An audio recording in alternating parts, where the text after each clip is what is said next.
what foods contains those vitamins is because they do not take nutrition. Okay, now back to your question.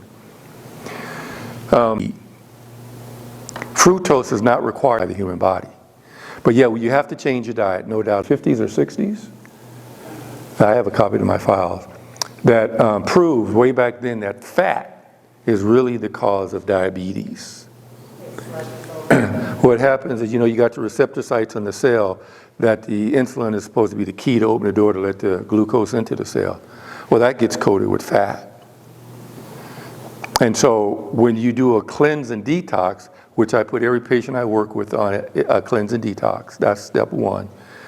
And then we started looking at those 10 doctors: diet, lifestyle, what to eat, what not to eat, etc. What about the healthy fats, though? Can you address the healthy fats, or is fat fat? No. All fats is not the same. The reason why they call healthy fats is because they work with your heart, they work with your organs. Almonds, that's a good nut. Walnuts is another good nut. Avocados, which I mentioned earlier, and olives. Sister White says we're supposed to eat olives every day. Temperately, yeah. Especially, oh yeah, let me tell you. Nuts, walnuts, almonds, and Brazil nuts are the 3 healthiest nuts for you. Put as much as you can put in your hand in the palm of your hand. Take your fingertips and touch your palms. If you can't touch your palms, you got too many nuts, too much fat.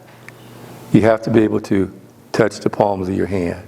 And that's once a day. That is it. Nuts are miniature powerhouses of protein and fat. That's all they are. The kidneys don't like too many nuts. The kidneys don't like meat. The kidneys do not like chocolate. What? Or cheese. Even carob.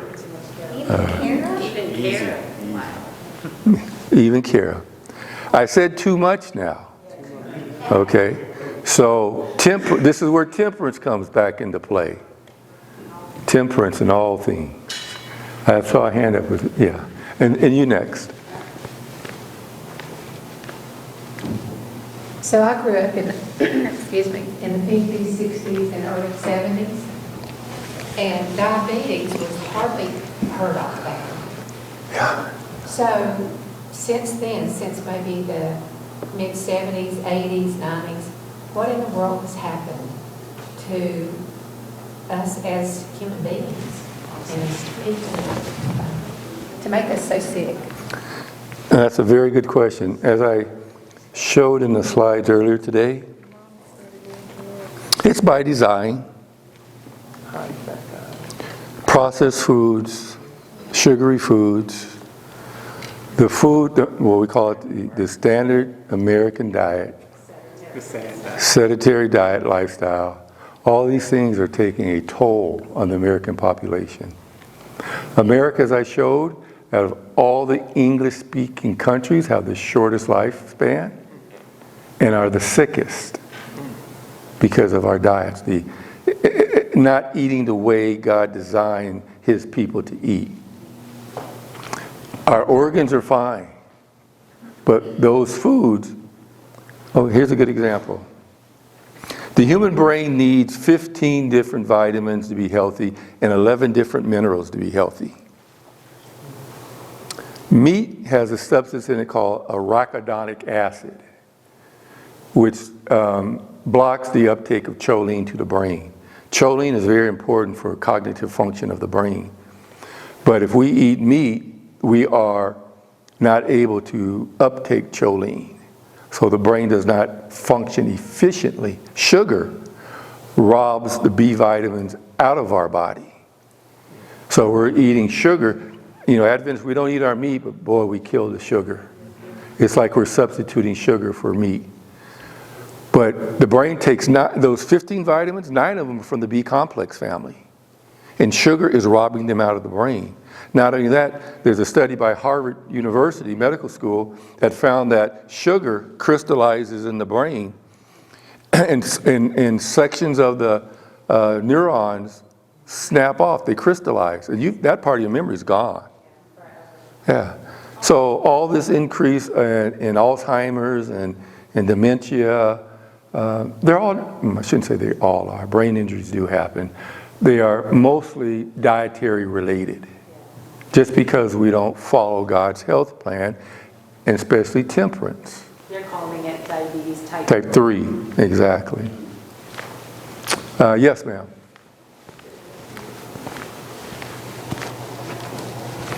Thanks. You're welcome. So I've got, I guess, a couple questions. One is, so I have a little one that is very, very picky eater. I am also, I'm trying to bring the reality, a single parent, so I don't have a lot of time on my hands. I try to, be as healthy as we can. I always say when I get paid once a month, so we eat healthy or organic at the beginning and towards the end of the month, well, we eat what we got or what we can afford. I'm also big on not just what I intake, but also what environment that you live in, because I think also you have to be mindful of the chemicals and stuff that are inside your home and around, wherever you're at the most. So I am mindful of that as well, because it's not just what we eat, it's also what is around us, what we utilize in our homes and stuff as well that affects us. As far as with having, like I said, a little one and her being very, very picky, and I do try to incorporate as much raw foods as can, organic if possible, and just go with that and such. But when you and also take vitamins as well. And I do a lot of research. I've done a lot of research over the past several years, just because she had a very weak immune system from the beginning. And I have two older kids that I was mindful, but not as mindful, because I had to literally buy just about everything for her online that was natural. And just because you see something that says, oh, that is all natural, not necessarily. You have to learn to read your labels on every single thing, and just become familiar with the different ingredients that are in products and such. But what I wanted to ask is, her immune is still weak, and she's a vaccine-free child as well, so I don't do vaccines. But she does tend to get sick. Now, as she's gotten older, she's 5, it's definitely weaned down some, but she would get sick very, very often, and she's probably seen just about every specialist you can think of. And so currently she's got an atopic a virus going on in her body. And so I'm just trying to think, what can I do? And I try to think of obviously natural stuff to put on the spots that she has. And so I'm just thinking, well, I know a lot of times you've got to work within. When it's on the outside of your skin, it's because within you, is something that's going on, obviously. And how do you fight that, virus to go away? But it's definitely something I'm just trying to, I just try to keep researching as I have time. Okay, what else can I try for her? And help her, because I don't want to I don't want to give her prescriptions and such. That is my last ditch effort for her. And then also picky eaters.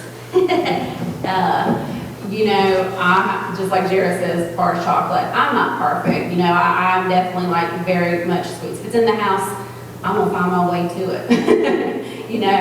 So I like to try not to keep it in the house. I also have a teenage son that loves it, and he'll bring it in the home. But anyways, that's besides the point.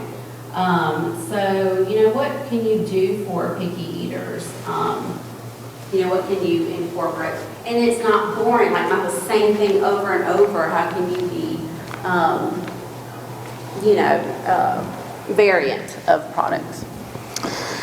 Well, I can answer your daughter's problem in 2 words. Picky eater.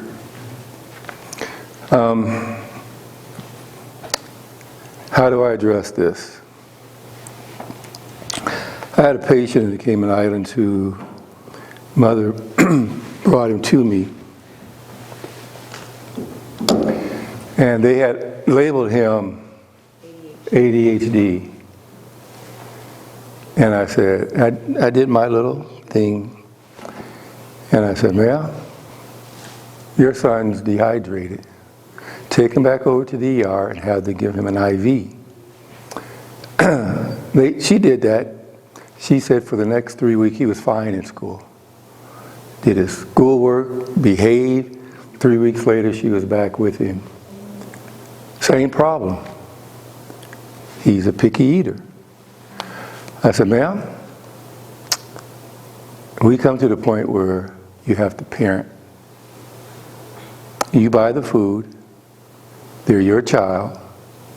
I said, I can't keep writing you a script and sending you to the ER. And this time the mother came with the grandmother, and it slipped out. They both like sweets. And they give the boy junk food, snack food, sugar foods. And so when it came time to eat, he didn't want to eat because he already had what he wanted to eat. So my advice would be, if the child does not want to eat what is put in front of them, let them miss a meal or two until they get hungry. If you eat late at night, most people don't want to eat breakfast. Quit eating late at night and you'll eat breakfast. His immune system is weak because he's not getting the nutrition it needs to be healthy. Most people, not just picky eaters, but most people eat 80% of the same food every day. The 20% that they change out, they eat 80% of the 20% that they change out all the time. Most people have a very narrow diet. And that is what helps weaken the immune system. All this food, natural food that God has put out here, we go by this, our taste buds. When we should learn to train our taste buds by our frontal lobe.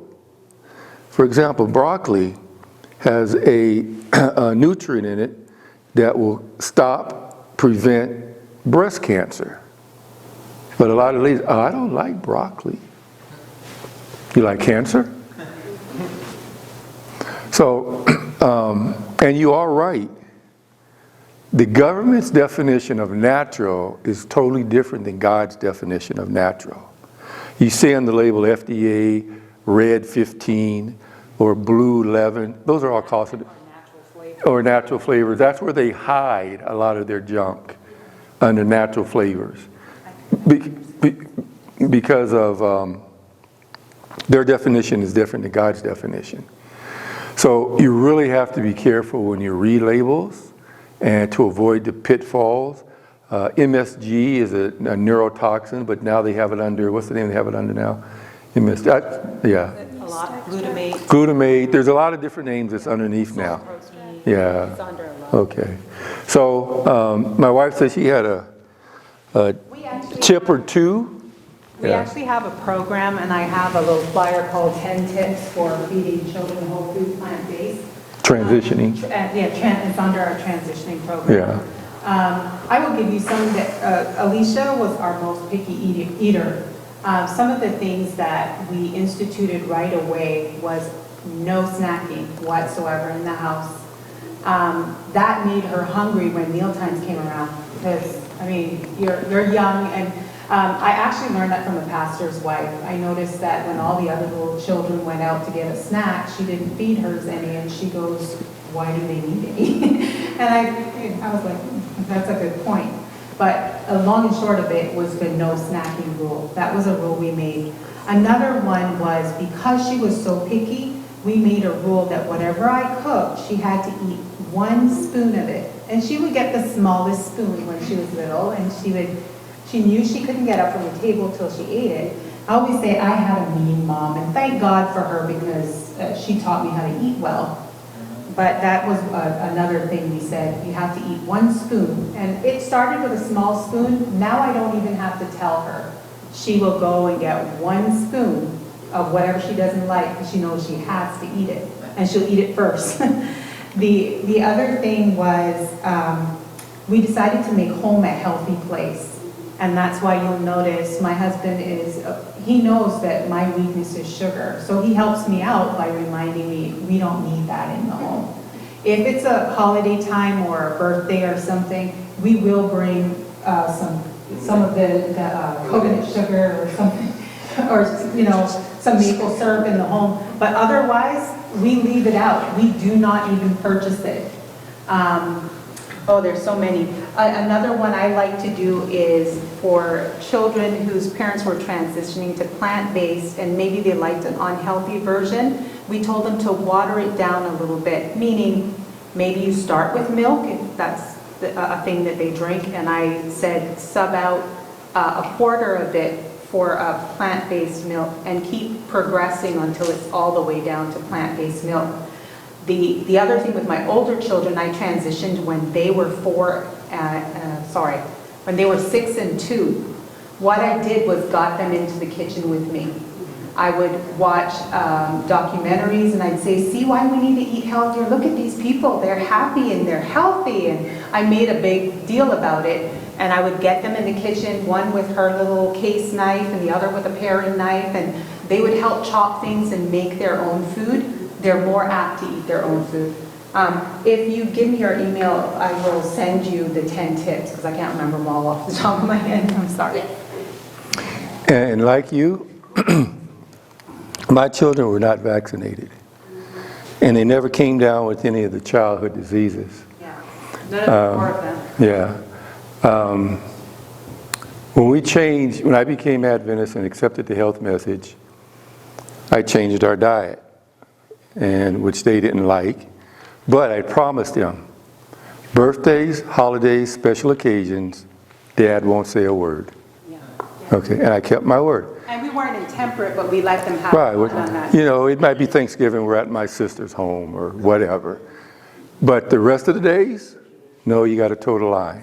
Sometimes we take government Yeah. holidays. It's a government holiday, we have a holiday every month. I just want you to repeat those days again. Repeat those days again. Birthdays, Birthday, holidays, holidays, special occasions. special occasions. Now that's like natural flavoring. That's the catch-all. Yeah, as Rick, every now and then I would say, well, your brother's birthday is next week. That's a special occasion. Oh, yeah. So you leave a little room for fudge, but you really have to make them toe the line when it's not a birthday, holiday, or special occasion. And like I said, I don't believe in vaccinations. My children never had any of the childhood diseases, period. This is 38, Yeah. never had any. And I was, 20? How old was I? I was talking to Rachel on the phone. You were 52, I think. Oh, okay. I'm on the phone talking to my daughter. She's, 20-something then. And I go, she goes, Dad, you got a cold? I've never heard you with a cold. I'm 50-something years old, and my daughter's never heard me with a cold or being sick. Okay? So it's really... You can tell them why you got sick.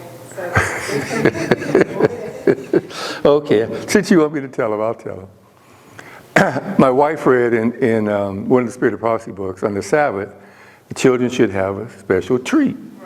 So she interpreted that to mean dessert. Of course, because I sugar. So after a while, it's like, why am I getting sick? Runny nose and cough. I never have that stuff. Because you make big enough that'll last for the whole week. And you eat it the whole week. Yeah. So unfortunately, I had to put my foot down and say, listen, dear. He goes, he showed me the quote that he showed you guys on Friday night that said, more people die of poor cookery than any other thing you could find. Yeah. So we had to have a conversation because I don't want to die because of not eating the way God wanted us to eat.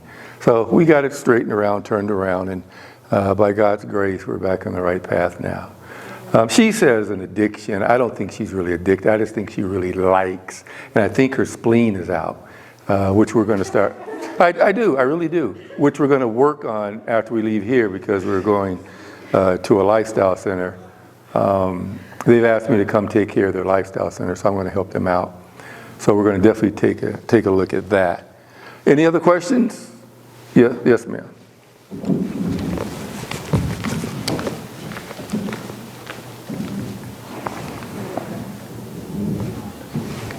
So for practical, for individuals that are looking at incorporated raw, as I know you mentioned 51%,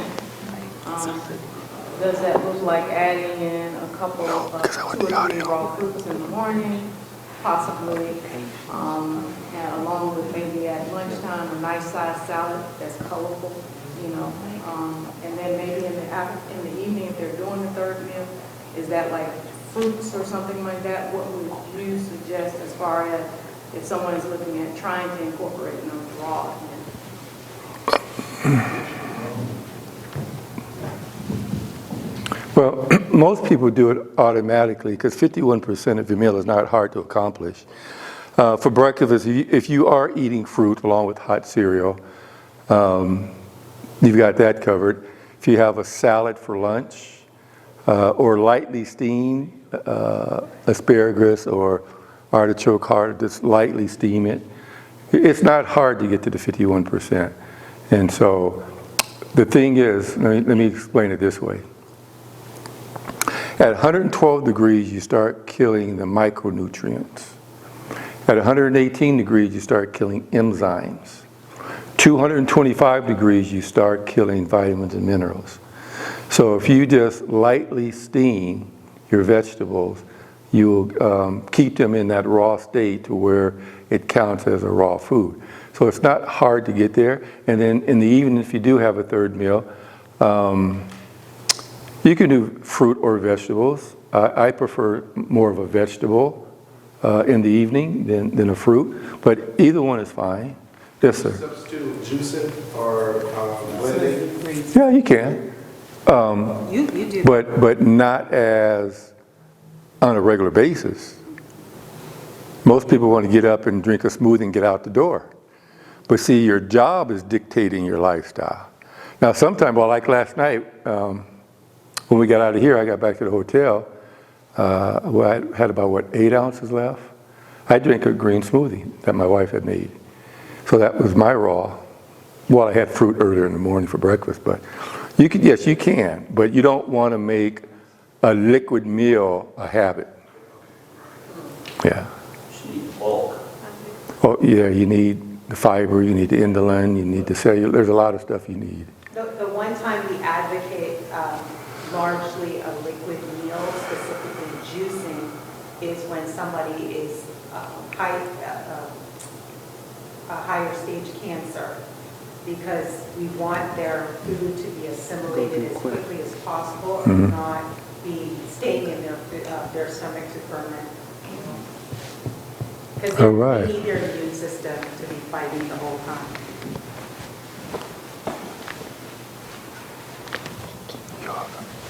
I've got a friend that has just been diagnosed with cancer, and it's colon cancer.